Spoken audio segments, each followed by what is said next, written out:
Welcome back to my channel the homework classroom রিয়াবেজের সবাইকে স্বাগতম। আজকে চলে এসেছি আমি একটি নতুন ভিডিও নিয়ে। প্রথম পর্যায়ক্রমিক মূল্যায়ন 2026, বিষয় পরিবেশ, চতুর্থ শ্রেণীর পূর্ণমান 20, সেট নাম্বার 2। একের দাগে আছে সঠিক উত্তরটি বেছে নিয়ে লেখো 1 × 5 = 5। প্রথমের প্রশ্ন লিখবে তরল পদার্থের নিজস্ব ড্যাশ নেই, আকার নেই, দেখতে পাওয়া যায় ড্যাশ মরুভূমিতে। 3 নম্বর আছে রবীন্দ্র সেতু যোগাযোগ স্থাপন করেছে ড্যাশ জেলার মধ্যে, কলকাতা ও হাওড়া জেলার মধ্যে। পরের প্রশ্ন আছে শ্বাসমূল দেখা যায় ড্যাশ গাছে, সুন্দরী গাছে। পরের প্রশ্ন আছে ড্যাশ একটি মাছের নাম, নেদস একটি মাছের নাম। পরে আছে বাম দিকের সঙ্গে ডান দিকের মেলাও 1 × 3 = 3। আমি একেবারে এখানে উত্তর করে দিচ্ছি, দেখো বাম দিক এবং ডান দিক। বেলফুল হবে গ্রীষ্মকাল, তুলো শিমুল গাছ, কঠিন বস্তু লোহা। 3 নম্বর দাগের আছে এক কথায় উত্তর দাও 1 × 3 = 3। প্রথমের প্রশ্ন আছে সুর আছে এবং জলে থাকে এমন কয়েক কটি প্রাণীর নাম লেখো। উত্তর লিখবে মাছ এবং চিংড়ি। পরের প্রশ্ন আছে শ্বাসক্রিয়া কাকে বলে। এই প্রশ্ন উত্তর লিখবে প্রস্রাব আর নিঃশ্বাসকে একসঙ্গে বলে শ্বাসক্রিয়া। পরের প্রশ্ন আছে উদ্ভিদ ও প্রাণীরা না বাঁচলে কি হবে। এই প্রশ্ন উত্তর লিখবে উদ্ভিদ ও প্রাণীরা না বাঁচলে আমরাও বাঁচতে পারবো না।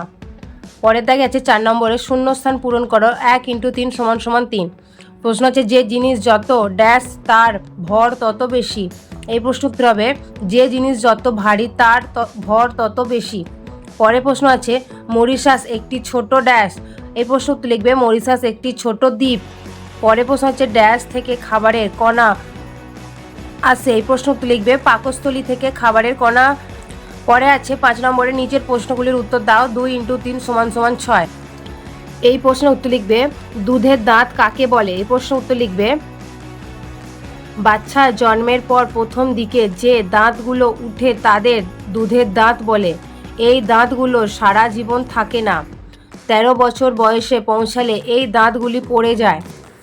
পরের প্রশ্ন আছে বিষম লাগা কাকে বলে। এই প্রশ্ন উত্তর লিখবে খাওয়ার সময় কথা বলতে অনেক সময় খাবারের টুকরো ভুল পথে ওই বাতাসে যাওয়ার নলে ঢুকে পড়ে, তখন শরীর চায় বাতাস যাওয়ার নলটা থেকে ওই খাবারের টুকরোটি বার করে দিতে, একেই বিষম লাগা বলে। পরে আছে 3 নম্বর দাগের বাঘের সংখ্যা এত কমে যাওয়ার কারণ কি। এই প্রশ্ন উত্তর লিখবে মানুষ বন জঙ্গল কেটে ফেলেছে, ফলে বাঘের থাকার জায়গা কমে যাচ্ছে। জঙ্গলে হরিণ শুয়োর কমে যাওয়ার বাঘের খাবার কমেছে।